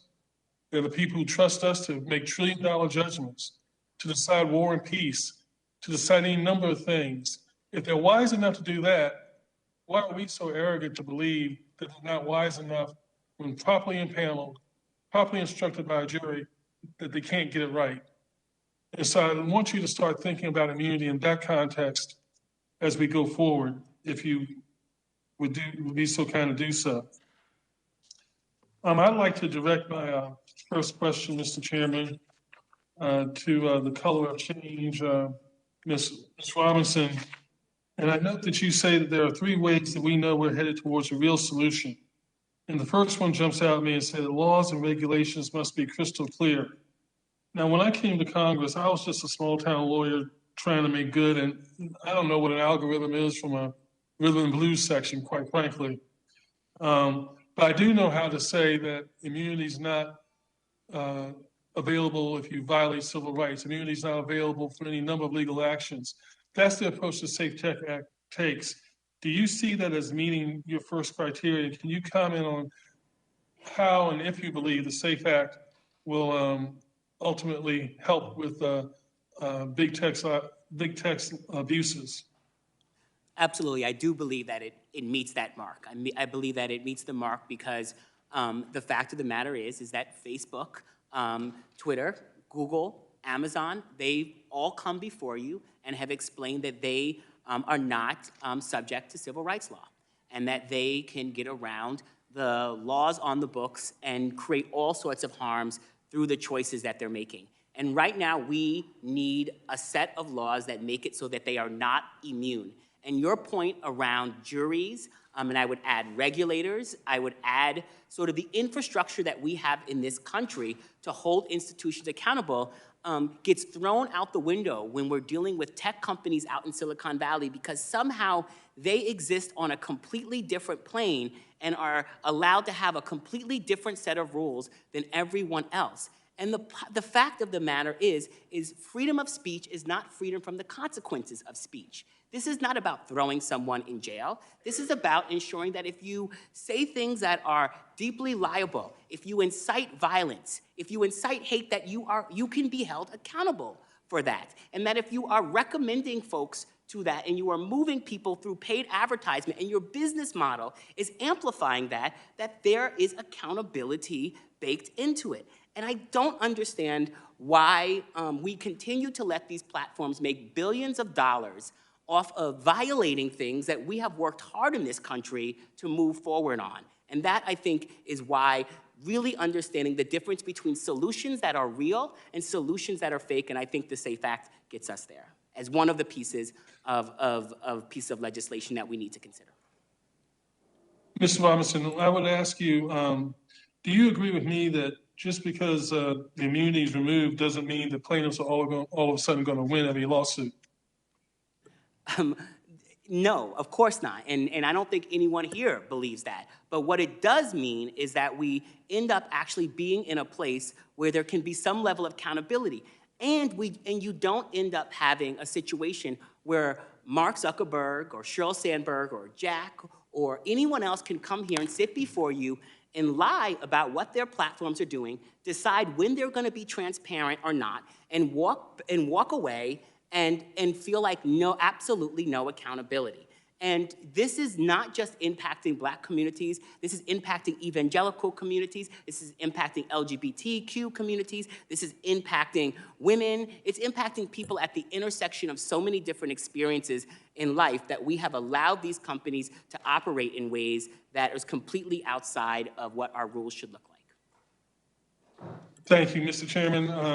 I thank you for your patience and allowing me to trespass on your time, and I yield back. Gentleman yields back. Chair now recognizes Mr. Bilirakis for 5 minutes. Thank you, Mr. Chairman. I appreciate it. I want to focus my questions on the Section 230, how it interacts with child exploitation online. In 2019, research from the National Center for Missing and Exploited Children reported that child pornography has grown to nearly 1 million detected events per month, exceeding the capabilities of law enforcement. That number increased to over 21 million in 2020 and is on track to grow again this year, unfortunately.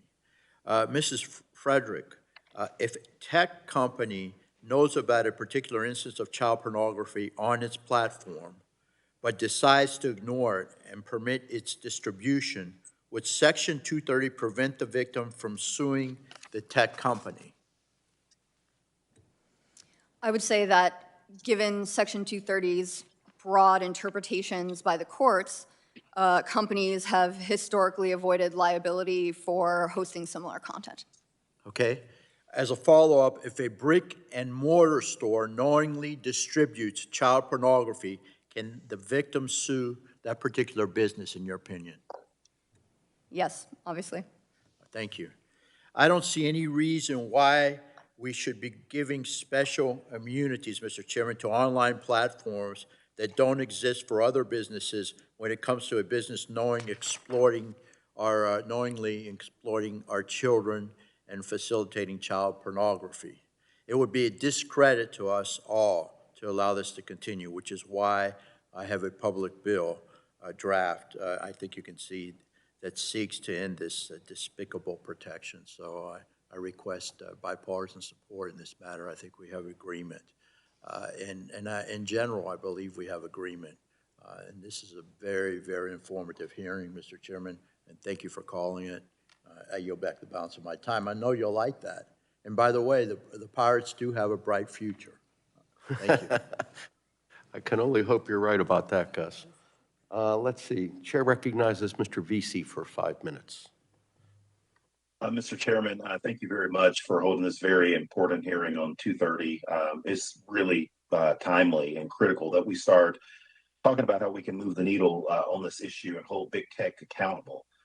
We know that recent reports demonstrate concerning trends that should put every member of this committee and certainly every member of Congress on alert about the shortcomings of big tech and their repeated promise to self-regulate.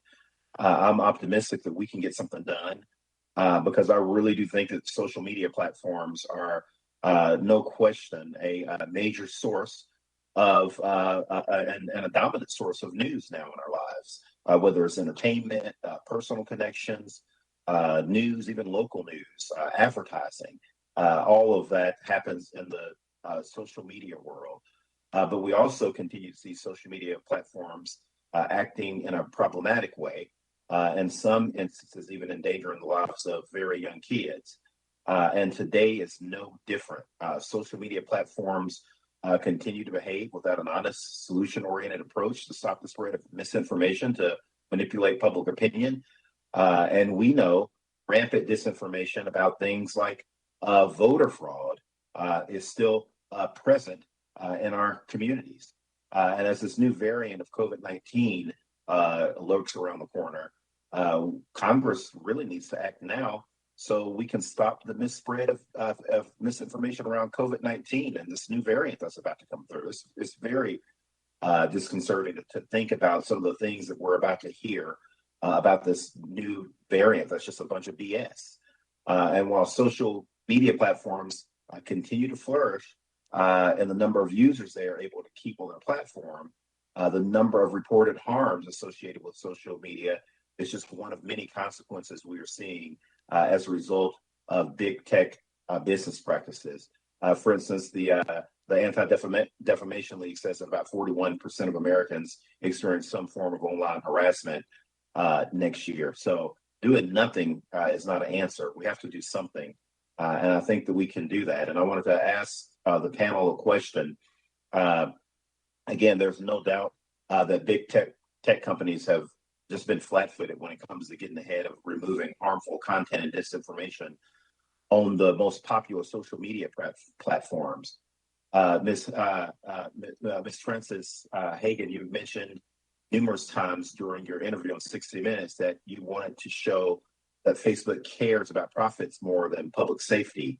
In November of this year, Facebook, which has now rebranded itself as Meta, announced that it is working with the civil rights communities, privacy experts, and others to create a race data measurement.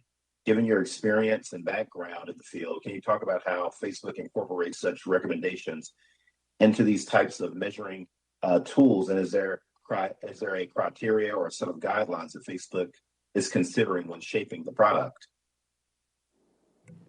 While I was there, I was not aware of any actions around analyzing whether or not there was a racial bias in things like ranking.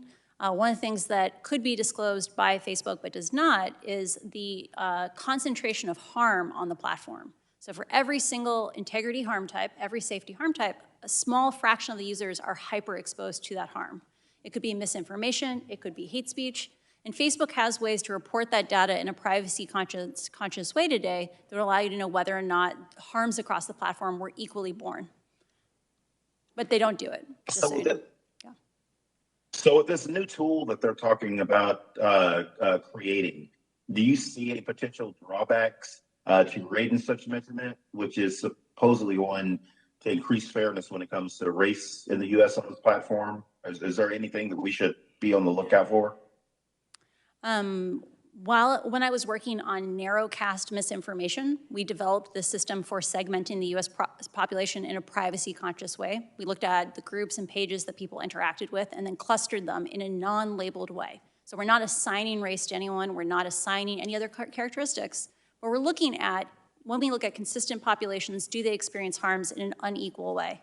I don't believe there would be any harms for Facebook reporting this data, and I believe it is a responsibility of the company to disclose the unequal treatment on the platform, because it's the only way. If they're not held accountable, if there's not transparency, they will not improve.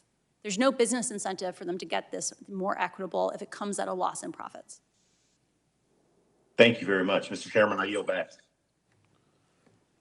Gentleman yields back. Chair now recognizes Mr. Johnson for 5 minutes. Thank you, Mr. Chairman. You know, this topic we're discussing today is certainly not a new one. This committee has told big tech that they cannot claim to be simply platforms for third-party information distribution while simultaneously acting as content providers and removing lawful content based on political or ideological preferences. In other words, big tech cannot be both tech platform and content provider while still receiving special protections under Section 230. Free speech involves not only being able to say what you believe, but also protecting free speech for those with whom you strongly disagree. That's fundamental in America. And big tech should not be granted the right to choose when this right to free speech is allowed or when they should prefer to hide, edit, or censor lawful speech on their platforms. They are not the arbiters of the freedoms constitutionally provided to the American people. This committee has brought in big tech CEOs numerous times now. So far, they have chosen to arrogantly deflect our questions and ignore the issues we've presented to them. It took a whistleblower, whom we're fortunate to have with us today, to expose the harm that Facebook and other social media platforms are causing, especially to children and teens at an impressionable age. That harm concerns me. I have a discussion draft that would require companies to disclose the mental health impact their products and services have on children. Perhaps such requirements would prevent the need for a whistleblower to expose highly concerning revelations, including that executives knew the content of their social media platforms are toxic for teenage girls. And perhaps it would incentivize these executives to come back to us with solutions that enable a safer online experience for its users, rather than attempting to debunk the evidence of their toxicity. However, we also must be careful when considering reforms to Section 230, as overregulation could actually lead to additional suppression of free speech. It is our intent to protect consumers while simultaneously enabling American innovation to grow and thrive without burdensome government regulation. Enter the event panelist numeric password, followed by pound. Don't know who that was. That wasn't me, Mr. Chairman. That's not my accent, as you can tell. Ms. Frederick, the Chinese Communist Party has multiple agencies dedicated to propaganda. From the Ministry for Information Industry, which regulates anyone providing information to the public via the internet, to the Central Propaganda Department, which exercises censorship powers through licensing of publishers. How do big tech's actions compare to those of the CCP, the Chinese, when it comes to censoring content? I'd say that a healthy republic depends on the genuine interrogation of ideas. And having said that, I am very troubled by what I see as an increasing symbiosis between the government and big tech companies. I talked about Psaki's press conference, but what I didn't say is in that July press conference, again, from the White House podium, she said, if one user is banned from one private company, they should be banned from all private companies' platforms. That, to me, is harrowing. What company is going to want to start up if 50% of their user base is automatically gone because the government says so? Yeah. So in my mind, that increasing symbiosis between the government and tech companies is very reminiscent of what the CCP does, and it should be stopped. Ms. Haugen, in your testimony to the UK Parliament, you recommend that a federal regulator should have access to platforms' internal processes and the ability to regulate their process for removing content. Just yesterday, one of my Democrat colleagues agreed with your recommendation for more government intervention. I'm seriously troubled by my colleagues thinking that government involvement in private business operations to regulate content is even an option to put on the table. Bigger government means less innovation, less production, and less progress, not to mention the very serious First Amendment implications. This is un-American. Ms. Frederick, quickly, can you talk about the negative impacts this approach would cause? It's authoritarianism. Okay, I thank you. was Mr. Chairman, I yield back. I was mischaracterized.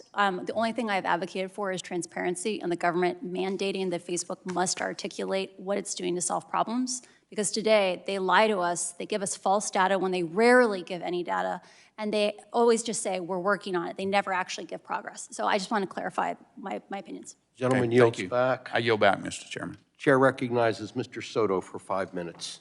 Thank you, Mr. Chair. Lies about the vaccines, lies about the 2020 election, lies about the January 6th insurrection all proliferate on social media to this day.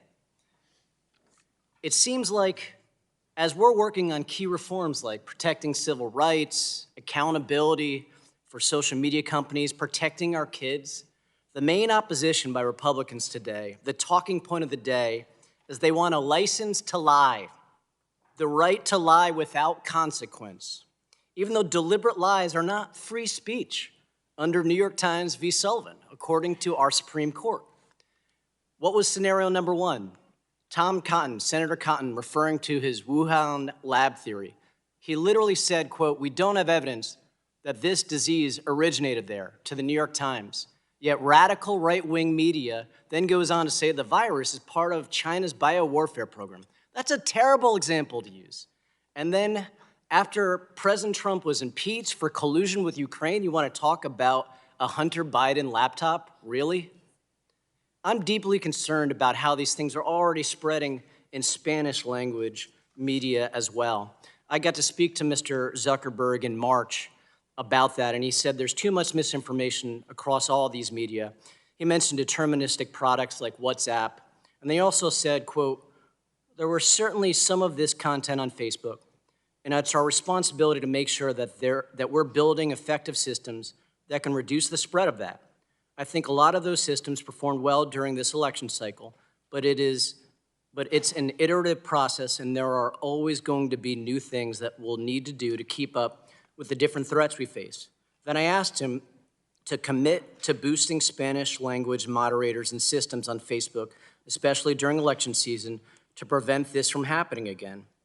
Ms. Haugen, you left Facebook about 2 months after that hearing in May, and has there been significant updates since that hearing on protecting Spanish misinformation? In short, has Mark Zuckerberg kept his word?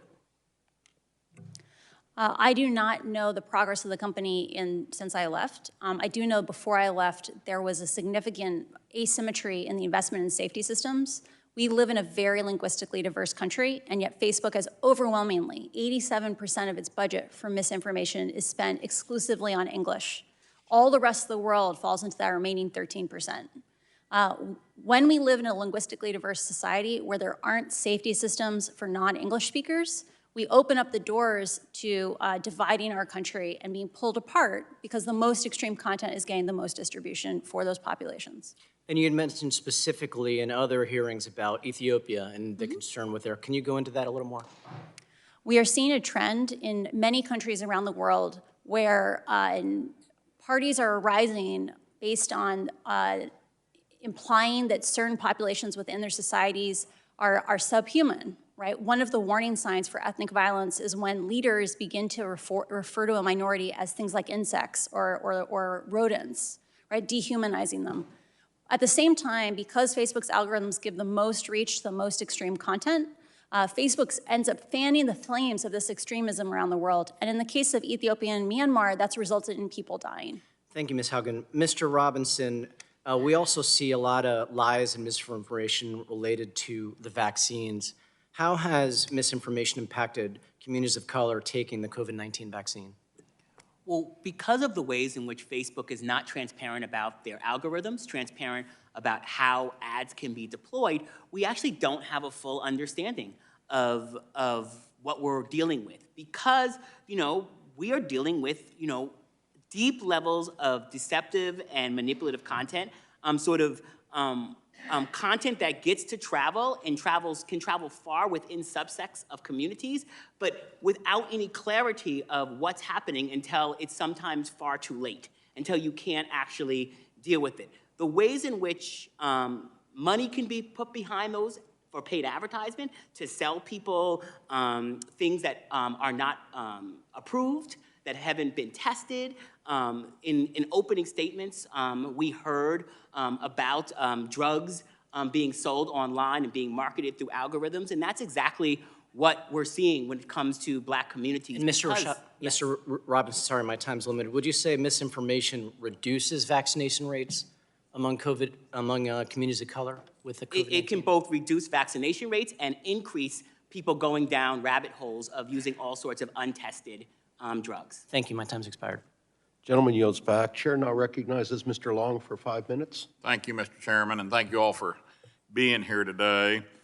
Ms. Haugen, the third pillar of the Big Tech Accountability Platform is addressing Big Tech's relationship with China. Mm-hmm. Much of the information you brought forward discusses the challenges associated with Facebook's business model and how it chooses content that users see on their platform, which leads to many of the harms that the platform causes today. We're looking at this issue all across Big Tech, not just on Facebook. One of the platforms we're paying close attention to, as you know, is TikTok. Mm-hmm. Reports suggest that TikTok's parent company, ByteDance, coordinates with the Chinese Communist Party to facilitate abuses against Uyghur Muslims and pressure United States-based employees to censor videos that the Chinese Communist Party finds culturally problematic or critical of the Chinese Communist Party. How does TikTok's platform business model make it ripe for being censored by China? That is a wonderful question. So I often get asked questions about the difference between personal social media, which is what Facebook is. You're connecting with your family and friends, and what I call broadcast social media, where people create in order to get reach. TikTok is specifically designed with no contract between the viewer and the content they receive. You get shown things, you don't know exactly why you got shown them. And the way Facebook or TikTok works is they push people towards a very limited number of pieces of content. You can probably run 50% of everything that's viewed every day with a few thousand pieces of content per day. That system was designed that way so that you could censor it. Like when it was in China, they're intentionally set up so that humans can look at that high distribution content and choose what goes forward or not. TikTok is designed to be censored. Okay, thank you. And question for you, Ms. Frederick. Your testimony makes clear that holding Big Tech accountable means increasing transparency into their practices. You also have a background in national security. We don't know how TikTok monitors its platforms or censors its content. They could easily be doing the bidding of the Chinese Communist Party, and we wouldn't know anything about it. How do you, do you have recommendations on how we can increase Big Tech's transparency? For example, how do we know if the content viewed by Americans on TikTok isn't spreading communist propaganda? I would say incentivize transparency. Certain companies of their own volition right now, they give quarterly reports on how they interact with law enforcement, how they employ their community standards, but other tech companies are not doing this. So there has to be some teeth when you incentivize that transparency among tech companies. And when it comes to TikTok in particular, as you said, parent company headquartered in Beijing, you have to assume that they are beholden to the CCP in this instance. The governance atmosphere of China, the 2017 cybersecurity law, the national security laws, basically say that whatever private companies do, whatever data they ingest, however they interact, all of it is subject to the CCP when it comes knocking. So in my estimation, I don't believe any American right now should be on TikTok. And there are social contagion elements there as well. The algorithm, their secret sauce, it is crazily wants user engagement. And 9 to 11-year-olds, parents were surveyed. And of 9 to 11-year-old Americans, these parents said 30% of them are on TikTok. This is more than Instagram, this is more than Facebook, this is more than Snap. So when we think about the formation of our young minds in this country, we have to understand that ByteDance, that a Beijing-based company, has their hooks in our children, and we need to act accordingly. So you say that the parents are saying that 30% of their children are on TikTok. 30% of parents say that their children are on TikTok. 9 to 11-year-olds in particular. So I'd say that there's probably another 30% that don't know what their kids are looking at. I mean, I think it's a lot higher number than 30 in my opinion. TikTok's hyper-amplification algorithms also make it even more addictive than TikTok because they can choose the absolute purest addictive content and spread it to the most audience. So I agree with her. This is a very dangerous thing, and it's affecting very young children. Okay. Mr. Chairman, thank you for holding this hearing today, and thank you all for your participation here today. I really, really appreciate it because it's a very, very serious subject, as we all know. And, Mr. Chairman, I yield back. Gentleman yields back. Chair recognizes Mr. O'Halloran for 5 minutes. There we go. Thank you, Chairman Doyle. There's no doubt that about the positive and negative impacts of the technology platforms have in our society today. We've been talking about it all day long. As a father, grandfather, and like many Americans, I was outraged and am outraged to read about the inner workings of Facebook brought to light by Ms. Haugen. Facebook is recklessness, disregard for the well-being of children and teenagers, especially given their internal research. This is completely unacceptable. Instead of using Facebook and Instagram to create positive and social experience for minors, Facebook is exploiting our children and grandchildren for clicks and ad revenue. This is a particular problem for teenage girls. Facebook's own internal research found that using Instagram made teenage girls feel worse about themselves, leading to depression, eating disorders, and thoughts of suicide, and yes, even death. I don't know how they can come up with these decisions that they've come up with. I'm a former homicide investigator, as well as father and grandfather. I've seen a lot of suicide. I've witnessed a lot of death in our country. And I don't know how somebody can make these decisions knowing the information they knew and the impact it was going to have on the families and children within our society today. Facebook thinks it's okay. I think this is, again, an outrage. This is clear evidence that something needs to change. We need transparency for companies like Facebook. We need to know what they are showing our children and why, and to identify how these algorithms come together and what impact they will have on the rest of our society. We can't have Facebook and their algorithms taking advantage of our children. Our children and families are more than just out there for corporate greed. Tech corporations also have a moral responsibility to children and families in our country in general and the rest of the world. Ms. Haugen, can you tell us more about how Instagram uses demographics and a user's